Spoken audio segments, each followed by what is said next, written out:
हमने मान लिया कि एक हमारे पास कोई भी एक यूनिफॉर्म डिस्क है जिसका मास है वो यूनिफॉर्मली डिस्ट्रीब्यूट कर रखा है। अब ये कहता है कि हमें position of centre of mass है वो कैलकुलेट करनी है। Position of centre of mass calculate करनी है। कब कैलकुलेट करनी है? जब हम क्या कह दें कि डिस्क के एक साइड से r/2 डिस्टेंस दूरी पे, सेंटर से r/2 डिस्टेंस दूरी पे एक r/4 रेडियस की डिस्क है वो हम रिमूव कर दें। r/4 रेडियस की डिस्क है वो हमने क्या कर दी, रिमूव कर दी। तब हमें क्या कैलकुलेट करनी है बच्चों? Position of centre of mass है वो कैलकुलेट करनी है। देखो भाई ये मैंने मान लिया कि ये मेरे पास एक डिस्क है और जो डिस्क है वो हमने मान लिया कि भाई दिस इज ए डिस्क है, इसका मास है वो यूनिफॉर्मली डिस्ट्रीब्यूट किया गया है। इसका मतलब ये हो गया कि इसका मास पर यूनिट एरिया है वो हम क्या ले लेंगे, सेम ले लेंगे। ये हमारे पास कोई भी डिस्क है, ये सेंटर पॉइंट है और इसकी रेडियस है वो हमारे पास r के बराबर है। क्वेश्चन क्या कहा है कि सेंटर से r/2 डिस्टेंस दूरी पे यहाँ से एक r/4 रेडियस की डिस्क है वो रिमूव कर दी। तब ये कहता है कि हमें position of centre of mass है वो कैलकुलेट करना है। बेटा इसका एरिया हमारे पास हो गया πr² और इस डिस्क का मास है वो m है और मैं यहाँ से कह दूँ सिग्मा ले लिया मैंने mass per unit area, that is sigma is equal to m/πr² के बराबर आ गया। अब आप देख पा रहे होंगे कि भाई जब डिस्क है वो यूनिफॉर्मली डिस्ट्रीब्यूट कर रखी है तो हमने बताया है कि इसका मास है वो सेंटर पे है, ओरिजिन पे है। इसका मतलब ये हो गया कि टोटल मास है वो हमारे पास ओरिजिन पे है। मैं कह सकता हूँ कि m1 is equal to m और r1 है वो 0 के बराबर है।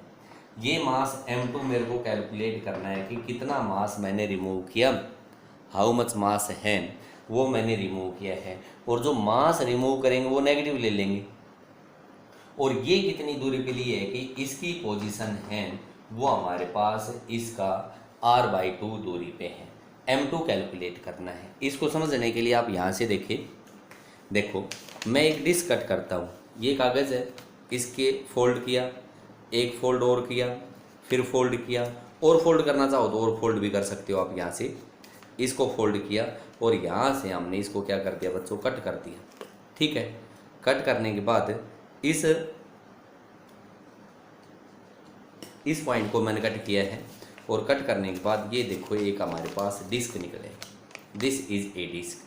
अब क्या कहा है कि r/2 डिस्टेंस दूरी पे, देखियो यहाँ से और यहाँ तक ये तो r है, r/2 डिस्टेंस दूरी पे ये हमने कह दिया कि ये पॉइंट r/2 डिस्टेंस हो गई। ये बड़ा पॉइंट यहाँ से एक छोटी डिस्क रिमूव करी है जिसकी रेडियस थी वो मेरे पास किसके बराबर बताई थी, इसने r/4 के बराबर बताई थी। और ये एक डिस्क और है वो हमने रिमूव कर दी, ये वाली डिस्क रिमूव करी है। देखो ये जब डिस्क रिमूव करी है तो मैं कहूँगा कि भाई इसका मास है, बोलो यहाँ से रिमूव हो गया या नहीं, यहाँ से रिमूव हुआ है तो इसका मतलब ये हो गया कि इस लेफ़्ट साइड में हमारे पास क्या होगा कि इसका सेंटर ऑफ मास की पोजीशन है वो शिफ्ट हो जाएगी, यही होगा। अब जो ये मास रिमूव हुआ है वो देखते हैं कितना मास रिमूव किया हमने। बच्चों यहाँ से देखो, जब इसका एक यूनिट एरिया का मास हमारे पास सिग्मा है तो बोलो इस डिस्क जो रिमूव करी है उसका एरिया होगा A1 is equal to pi into r/4 इसका होल स्क्वायर, और ये आया आपके पास πr²/16।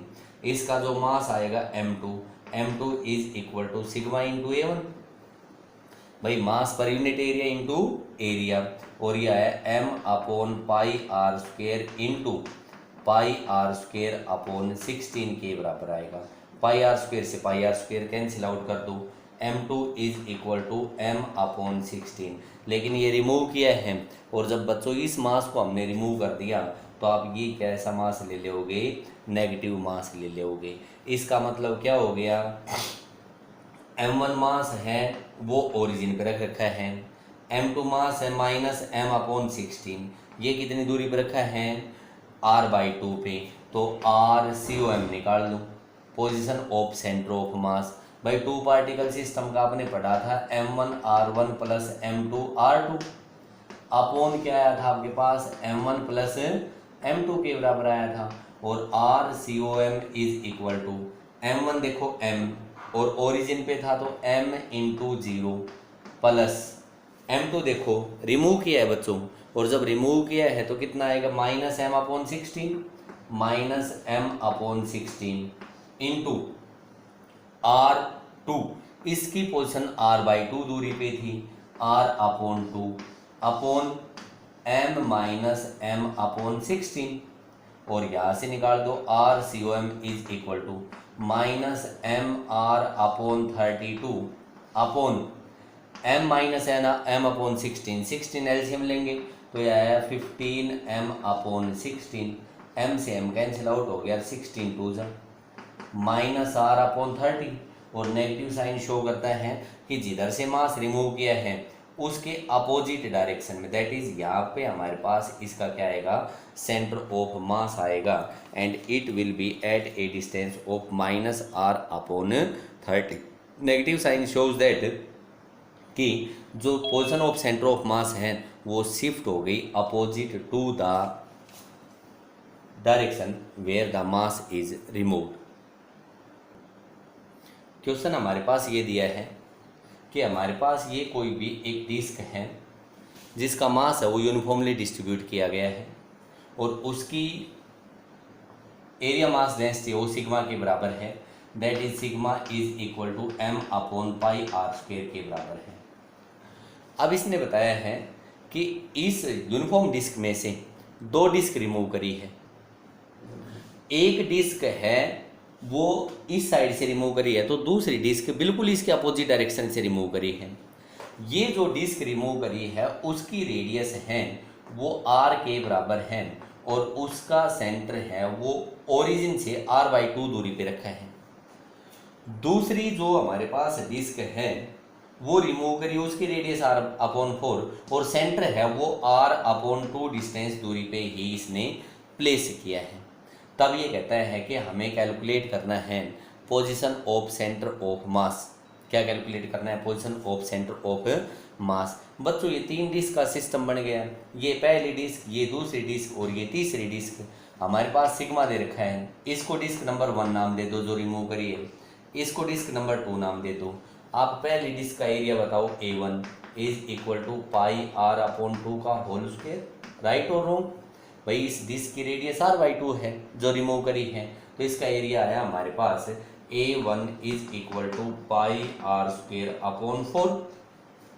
इसका मास m1 m2 कह दो, चलो m1 कह देते हैं, m1 इज इक्वल टू, भाई अगर हमारे पास एक यूनिट एरिया होता है तो उसका सिग्मा होता है, तो sigma into πr²/4 total area A1, और सिग्मा की वैल्यू है m/πr² into m/πr² into πr²/4, πr² से πr² कैंसिल आउट हो गया, m/4।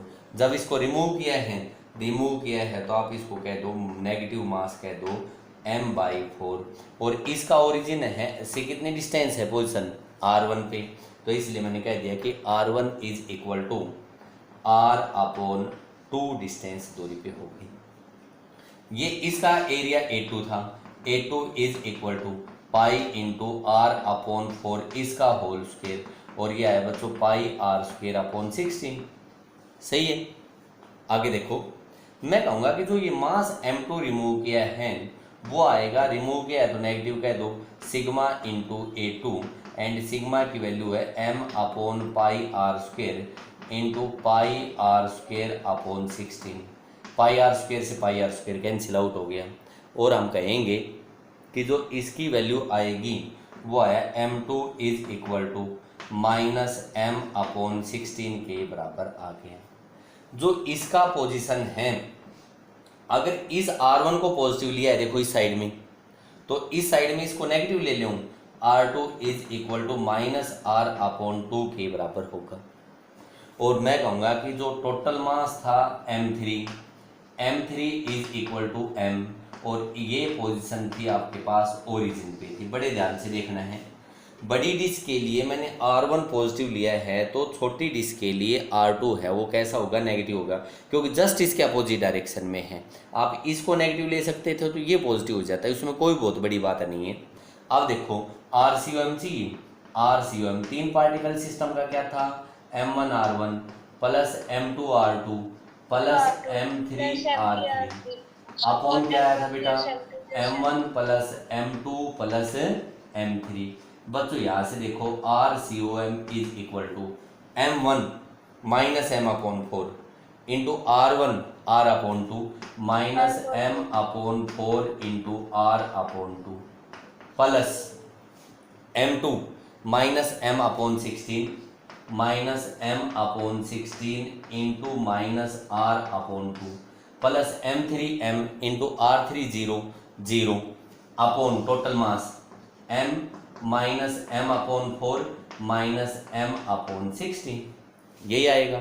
ऊपर सोल्व करते हैं, ऊपर सोल्व करते हैं तो ये आएगा हमारे पास RCOM is equal to -MR/8 plus MR/32। कहीं गलत तो नहीं हो गया?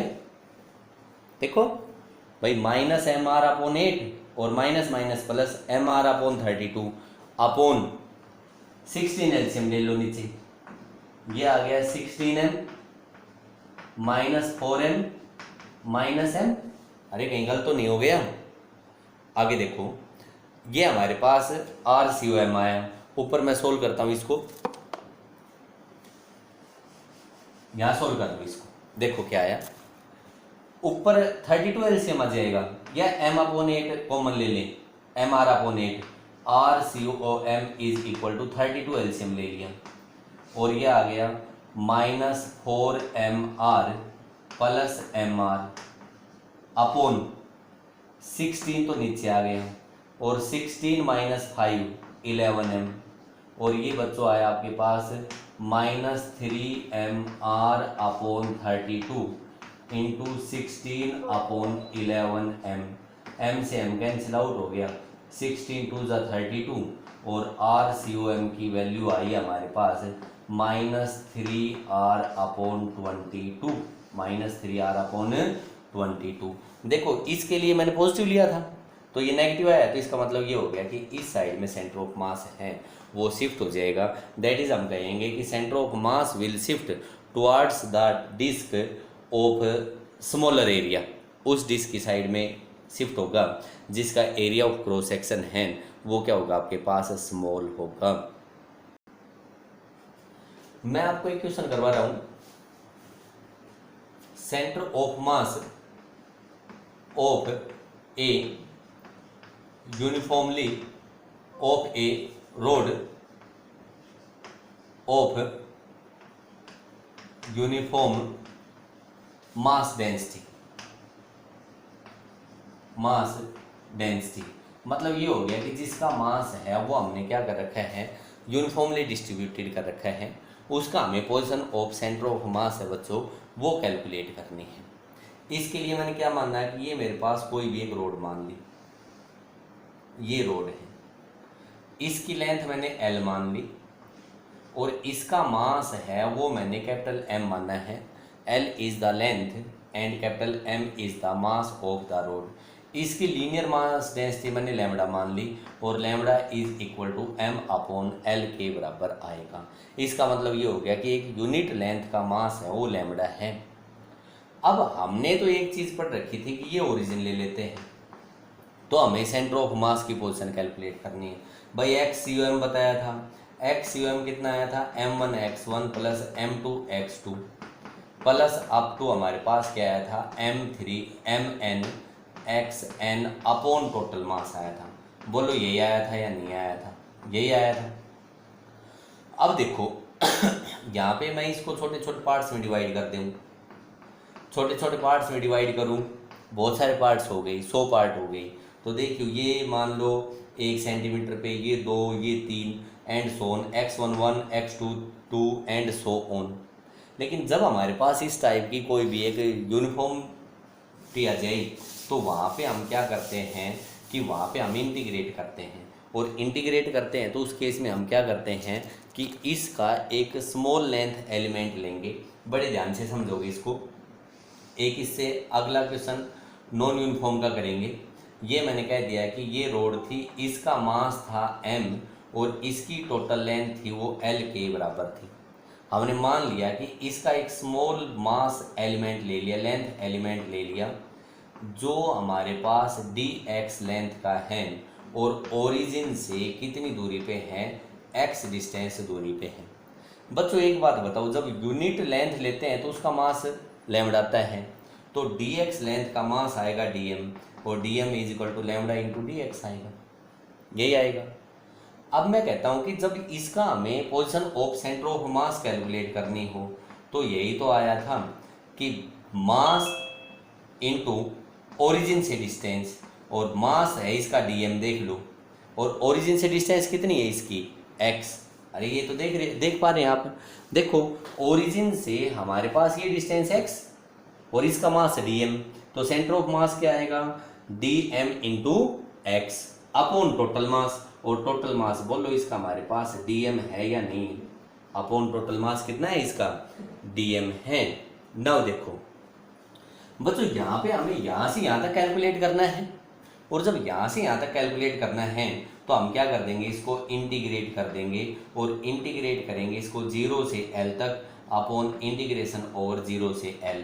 देखो इंटीग्रेशन ओवर 0 से l dm की वैल्यू है lambda dx into x upon dm की वैल्यू आप लिख सकते हो लैम्डा इंटू dx 0 से l, यही आएगा।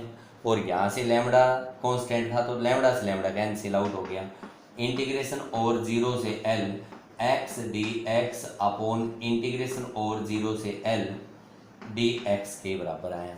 बोलो x dx, इसका इंटीग्रेशन कितना आएगा, अरे x की पावर 1 का इंटीग्रेशन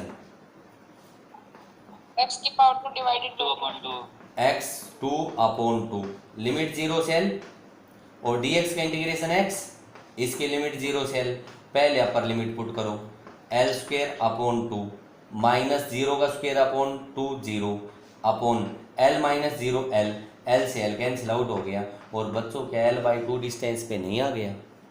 हम यूँ कहेंगे कि इसकी position of centre of mass है वो ओरिजिन से कितनी दूरी पे होगी, आपके पास l/2 डिस्टेंस दूरी पे होगी।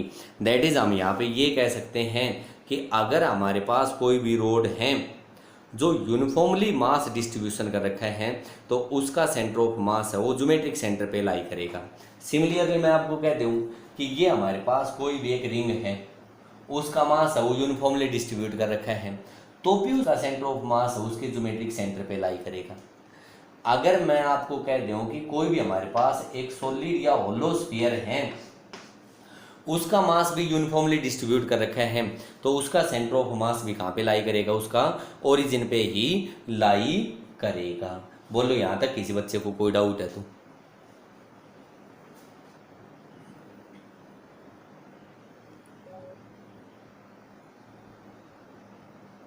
नेक्स्ट हमें कैलकुलेट करना है position of centre of mass of a non uniform of A road of non uniform mass density.